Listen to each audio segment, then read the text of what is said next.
Bonjour à toutes et à tous. Merci d'être au rendez-vous pour ce nouveau numéro de rencontre. Protéger la vie et la dignité des victimes de conflits armés et d'autres situations de violence, c'est ainsi que le Comité international de la Croix-Rouge décrit sa mission. Aujourd'hui, nous avons le plaisir de nous entretenir avec M. Pierre Krembühl, envoyé personnel du président du Comité international de la Croix-Rouge en Chine et chef de la délégation régionale pour l'Asie de l'Est. Après avoir passé 30 ans sur le terrain, il va partager avec nous son expérience et ses réflexions sur le travail humanitaire. Bonjour Monsieur Krembühl, bienvenue dans notre émission. Bonjour, merci beaucoup. Alors, comme j'ai évoqué tout à l'heure, vous avez travaillé très longtemps sur le terrain et vous avez dit lors d'une interview précédente que cette expérience vous a appris ce que c'est réellement la guerre. Pouvez-vous nous expliquer davantage et surtout pendant ces 30 dernières années, avez-vous pu observer des changements dans la nature ou les formes de guerre?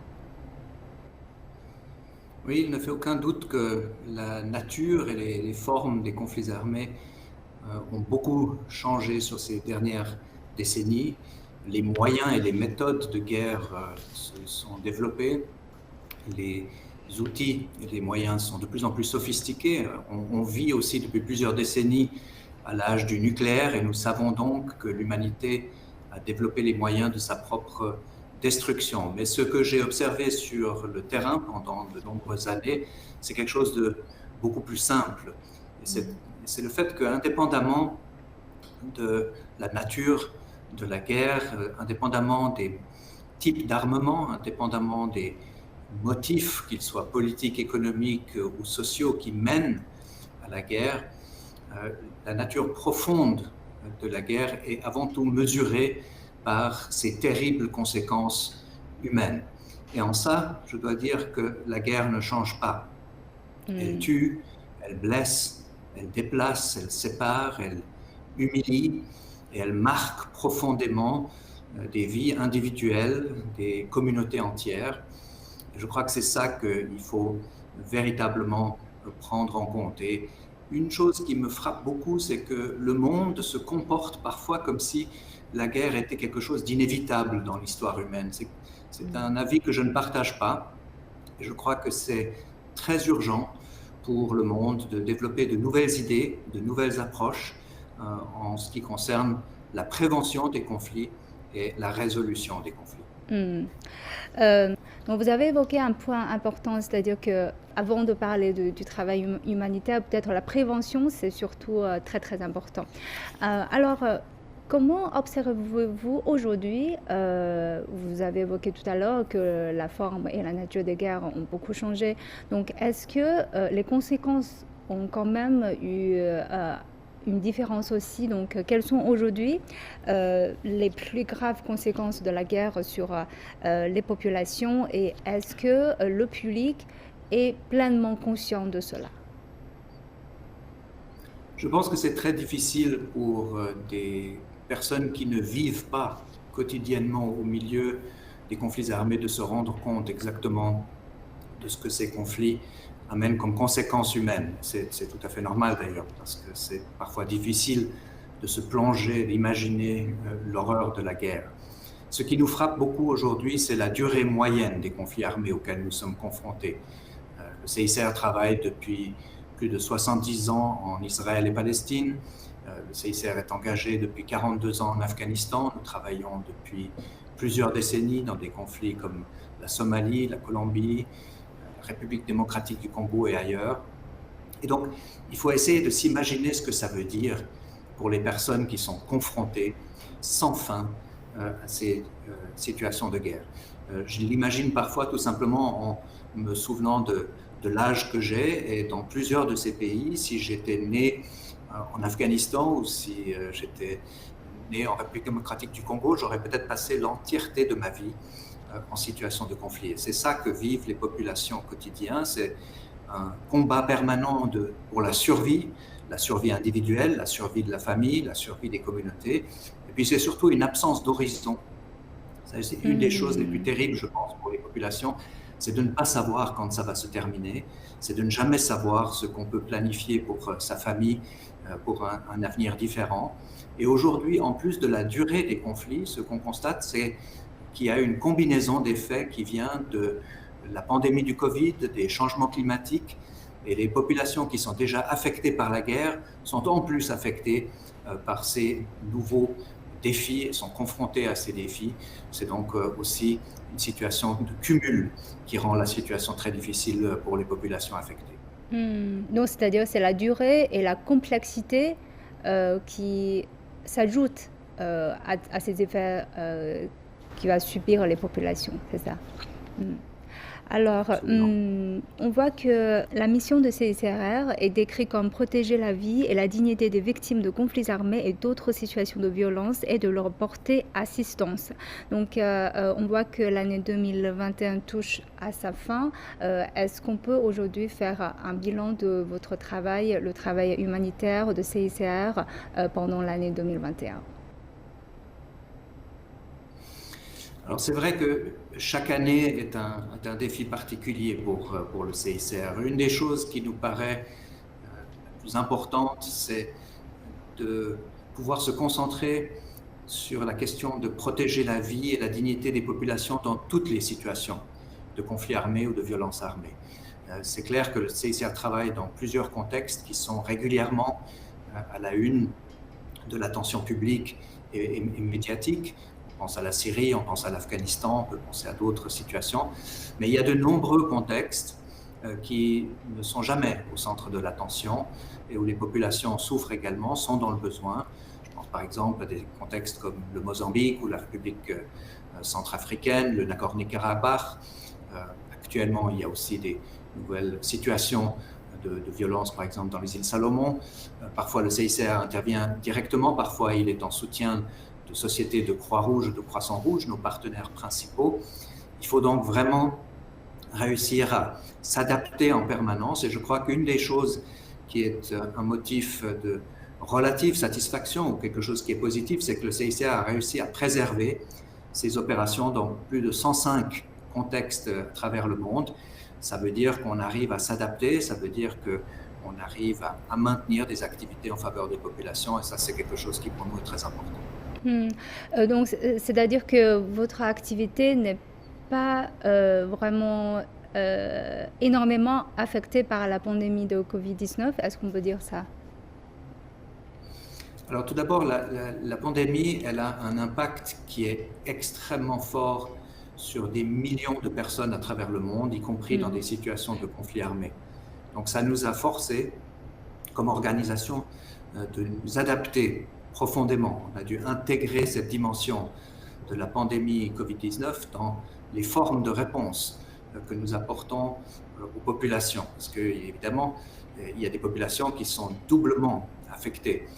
Elles sont parfois affectées doublement par la pandémie et la conflictualité, d'autres fois par les changements climatiques et la conflictualité. Donc, il fallait vraiment réapprendre comment être les plus efficaces pour aider ces populations. Et c'est là que nous avons le sentiment d'être encore profondément dans une situation d'apprentissage. Je vais vous donner un exemple.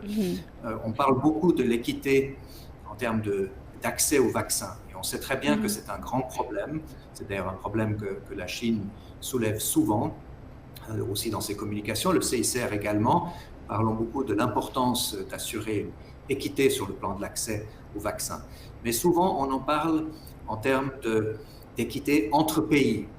Mais nous, ce que nous observons, c'est qu'à l'intérieur de certains pays où le CICR travaille, nous avons des régions entières qui ne sont pas accessibles. Parfois, elles sont affectées par les conflits, parfois elles sont sous contrôle d'un groupe armé non étatique. Et le CICR se met à disposition des États et des acteurs de la santé pour aider à acheminer les vaccins dans certaines des régions reculées. Nous voulons vraiment progresser encore dans ce domaine parce que nous savons très bien que les populations qui ne seraient pas en mesure d'être vaccinées dans différentes régions du monde, et notamment dans des situations de conflit armé, sont des populations qui sont particulièrement à risque. Donc il faut être honnête, nous avons encore beaucoup à améliorer, à apprendre, à renforcer dans cette phase de pandémie et de sa combinaison avec les effets de conflit.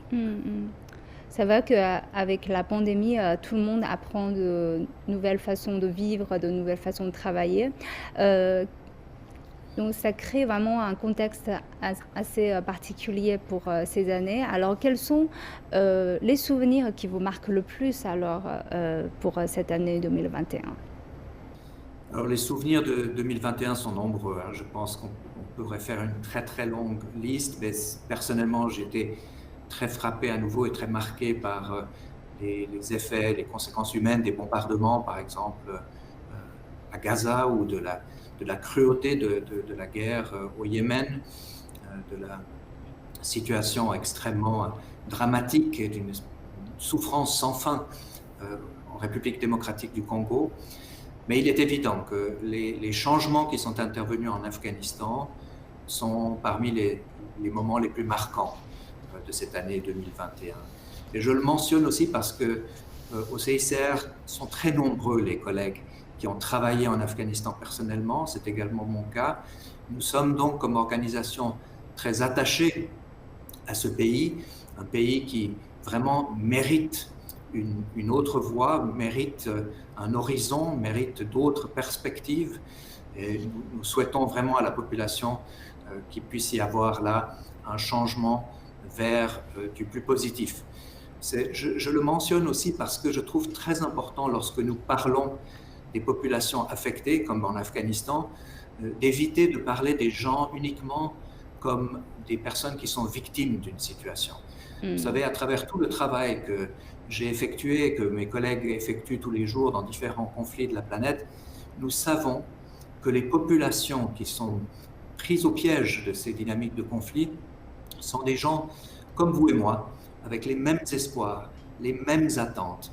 Les parents en Afghanistan aujourd'hui ont un souci immédiat qui est la sécurité de leur famille. Ils ont le souci de l'accès à l'éducation pour leurs enfants et la sécurité sur le plan de l'accès à la santé. C'est des choses tout à fait de base qui seraient exactement les mêmes dans tout pays pris au piège des dynamiques de conflit.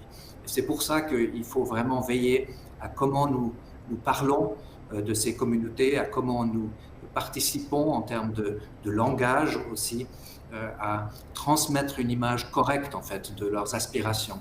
Et en Afghanistan, il est clair, la population aspire avant tout à la paix et à un autre avenir. Mm. Effectivement, quand on parle de l'Afghanistan, on en parle beaucoup dans les médias au moment du retrait des troupes américaines, mais on en parle de moins en moins maintenant. Mais j'ai vu que quand même il y a des situations extrêmement préoccupantes, comme vous avez mentionné tout à l'heure. Et j'ai vu aussi des images à la banque où il y a des gens qui font la queue depuis dès 4 heures du matin. Donc c'est assez difficile. Donc vous avez des personnels qui travaillent sur le terrain. Donc est-ce qu'il y a un risque que maintenant il y a de moins d'attention accordée à ce pays alors que le pays souffre aussi des sanctions économiques maintenant? Et que comment la situation peut vraiment améliorer? Quelles sont les choses les plus importantes pour eux? Alors il y a un risque réel de voir l'Afghanistan tomber dans l'oubli, et les besoins de la population sont à l'heure actuelle immenses. Il y a quelques jours, notre directeur des opérations était en Afghanistan et il est sorti profondément marqué et indigné d'une visite à l'hôpital de Kandahar, au sud du pays, où il a été confronté à des problèmes graves de malnutrition, notamment auprès des enfants. Et ça l'a choqué et ça l'a amené à faire aussi des déclarations et prendre position sur ces enjeux. Et je crois que c'est vraiment important que le monde comprenne qu'on n'a pas affaire en Afghanistan aux effets d'une catastrophe naturelle. On a affaire aux conséquences de décisions et d'actions humaines. Nous sommes confrontés au fait que des sanctions et la suspension de flux financiers vers le pays mènent en réalité à la suspension de services essentiels à la population. Et ça, c'est une situation qui est aujourd'hui grave sur plusieurs plans. Et c'est vrai que notre message, c'est que le monde ne peut pas tourner le dos à l'Afghanistan. Nous devons rester engagés dans ce pays. Nous devons veiller à ce que les besoins de la population sur un plan humanitaire d'abord, puis de développement soient adressés. Le CICR est présent depuis 1987 en Afghanistan. Nous sommes présents actuellement avec plus de 1800 collaborateurs et collaboratrices dans différentes parties du pays. Nous n'allons pas quitter ce pays, nous restons engagés. C'est le message récent de notre président également lors d'une visite début septembre. Et nos collègues à Kaboul ont mis sur pied un plan ambitieux en ce qui concerne la réponse sur le plan de la santé, parce qu'il y a vraiment de nombreux hôpitaux, il y a de nombreux centres de santé à travers le pays qui risquent véritablement l'interruption de leurs services par manque de moyens financiers, les salaires du personnel qui ne seraient pas payés, mais aussi tout simplement le matériel qui ne serait pas livré à temps dans ces infrastructures. Et là, le CICR est en train de mettre sur pied et a mis sur pied un plan de réponse très actif, très engagé. Nous allons soutenir 18 hôpitaux et de nombreuses structures de soins de santé dans les provinces. Et nous avons déjà commencé avec la distribution et le paiement de certains salaires.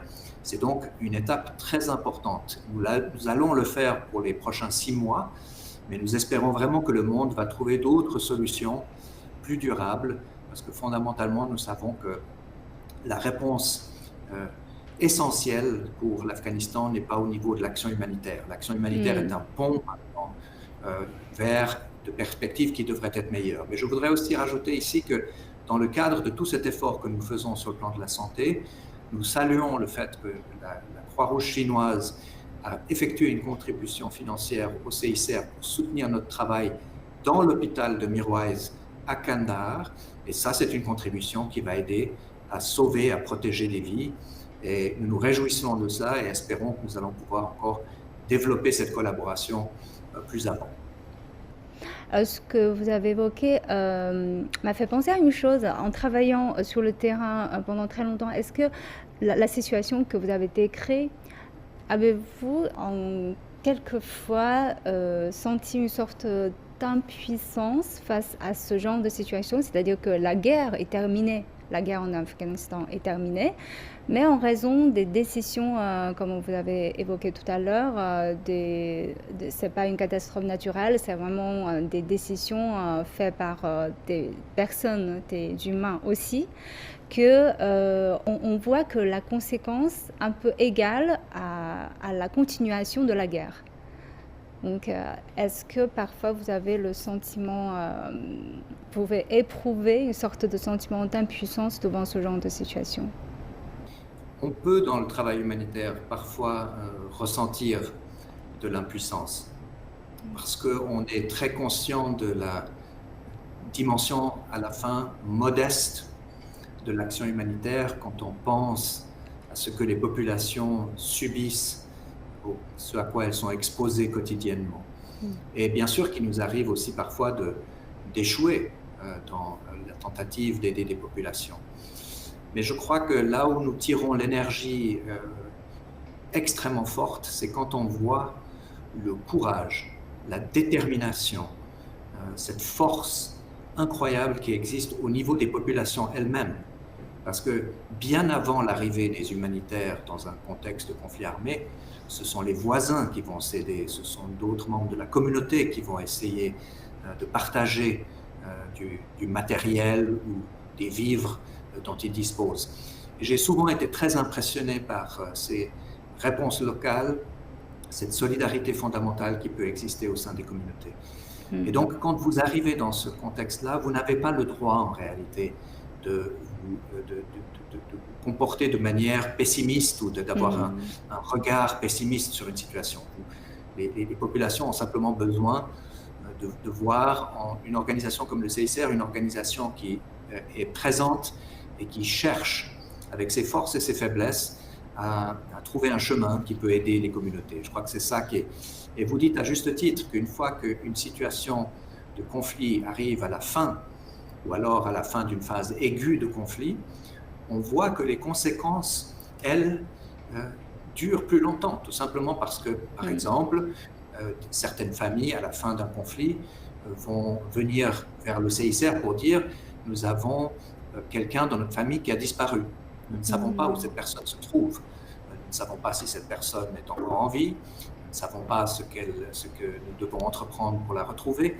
Donc, vous avez des conséquences qui durent bien longtemps après la fin du conflit.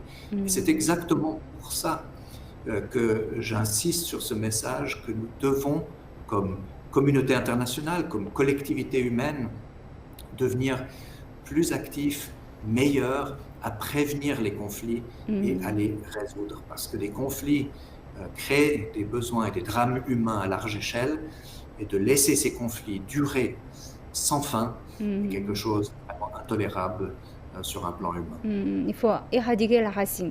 Mm. Alors, quels sont, selon vous, aujourd'hui, vous avez parlé un peu de cela aussi, quels sont les plus grands défis pour l'action humanitaire aujourd'hui? Alors, traditionnellement, pour l'action humanitaire, le défi principal, c'est celui de pouvoir obtenir accès aux populations. Et ça peut paraître quelque chose de très simple ou de basique, parce que parfois, on s'imagine les images d'un convoi de camions qui amènent de la nourriture quelque part, mais c'est beaucoup plus compliqué que ça. Ça dure parfois des mois, parfois des années de négociations avec les différents acteurs du conflit, les parties au conflit, pour obtenir l'autorisation de se rendre dans une région, pour pouvoir accéder à des populations et à des communautés. Et c'est donc un travail de dialogue avant tout. C'est-à-dire que la pratique du CICR, c'est de parler à toutes les parties, de se faire accepter dans ce conflit, dans un environnement qui contient beaucoup de risques. Et au vu de ces risques et au vu de la polarisation qui existe dans toute situation de conflit, le CICR respecte et applique de manière très stricte son principe de neutralité. La raison, c'est tout simplement que c'est la seule façon pour nous de pouvoir créer la confiance en signalant à tout le monde que nous ne choisissons pas un camp, nous ne nous investissons pas dans les controverses de nature politique, nous restons éloignés de cela pour pouvoir mieux servir les populations, pour pouvoir y accéder. Ça, c'est un point fondamental et ça, c'est quelque chose qui est difficile dans tout conflit armé. Ça prend du temps pour construire cette base de confiance et d'acceptation. Et puis, le monde d'aujourd'hui est rendu compliqué aussi par la nature de la guerre que nous avons évoquée plus tôt. Beaucoup de conflits en milieu urbain, mais aussi le besoin de s'adapter et d'apprendre à gérer ces effets cumulés entre conflits, changement climatique et la pandémie du Covid. Donc, ça fait partie des défis principaux de l'action humanitaire actuellement. Alors maintenant, vous êtes le chef de la délégation du CICR en Chine. Comment la Chine a-t-elle participé aux actions humanitaires ces dernières années et quels sont les projets de coopération les plus importants aujourd'hui entre la Chine et le CICR? Alors pendant longtemps, la Chine s'est concentrée, a mis en avant tout une approche bilatérale en ce qui concerne l'aide humanitaire et l'assistance et la coopération au développement. Je crois que la Chine est reconnue, par exemple, pour tout le travail des équipes médicales chinoises qui ont été déployées dans différentes parties du monde. La Chine est également reconnue pour son action internationale en réponse à la pandémie de Covid-19 et sa solidarité, notamment sur le plan de la distribution et des donations sur le plan des vaccins et d'autres aspects de son action de santé. Ces dernières années, la Chine a également décidé et s'investit davantage dans des actions de type multilatéral.